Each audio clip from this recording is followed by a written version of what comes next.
So for example, you are given this equation and you are asked to check if it's balanced or not. So the balanced chemical equation is the recipe. It tells us the reactants, which are these two elements, and the products which are produced, which is just that one element, ammonia. We add nitrogen and hydrogen to get ammonia. That's Uh-huh. what the chemical equation says. And it also states all of the gases that are involved in such a way that we know from this chemical equation that our nitrogen is in gaseous form, it's a gas, and also the hydrogen is a gas, and ammonia is also a gas. And then lastly, but most importantly, is the molar ratios of the reactants to the products. So as you can see, we have 1 mole of nitrogen, which reacts with 3 moles of hydrogen to produce 2 moles of ammonium. So your molar ratios will be in front of your of your yeah, in front of your reactants and also your products. So here it's 1, here it's 3, and there it's 2. So those are the molar ratios. Those are the numbers that we use to balance. And then 1 mole of nitrogen reacts with 3 moles of hydrogen to form 2 moles of ammonium. Yes, so now we have to follow the law of conservation of mass. This just means that no mass is supposed to be lost. The mass of a closed system of substances will remain constant regardless of the process acting inside the system. Matter can change form but cannot be created or destroyed. So basically what this means that if you are adding, let's see, if you are adding in this example, you are adding 2 gases to get the third gas. So the basically the masses of your reactants has to be in equilibrium with the masses of your product.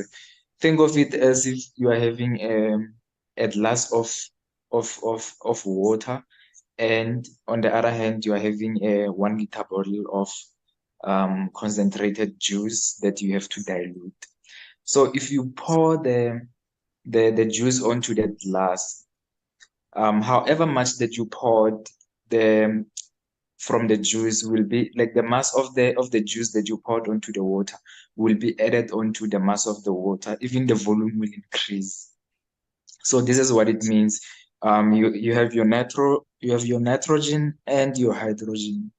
You add them together and then they give you ammonium. So there has to be balance in terms of mass. Okay. So for any chemical equation, the ones in closed system, the mass of the reactants must be equal to the mass of the product.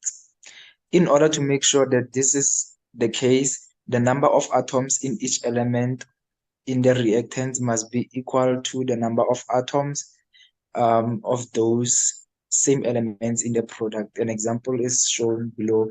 So here we have, what's this? We have iron and sulfur. So we add iron and sulfur together to get this product, and mass of one atom of iron is 55.8, and mass of one atom of sulfur is 32.1.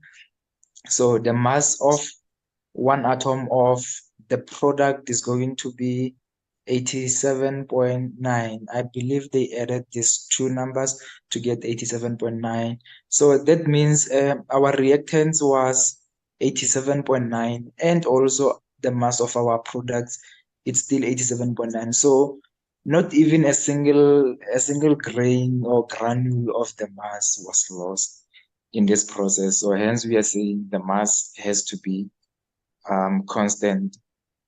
Okay. Now, to calculate the mass of molecule, we use the relative atomic mass of iron and sulfur in the table above. They just mean the periodic table.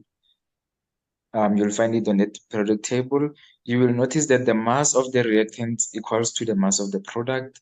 A chemical equation that is balanced will always reflect the law of conservation of mass and the law of conservation of atoms. Now, these are steps to follow if you are asked to balance an equation. So, firstly, you identify the reactants and the products in the reaction and write down their chemical formula. Because sometimes they'll give you the chemical formula already added, and then you just copy it and paste it on your answer sheet, then you balance. Or they can give you the chemical formula but written in words. Maybe like iron is mixed with sulfur to give the product. Then you have to know the chemical formula of iron and of sulfur so that you can be able to write the chemical formula, then you balance.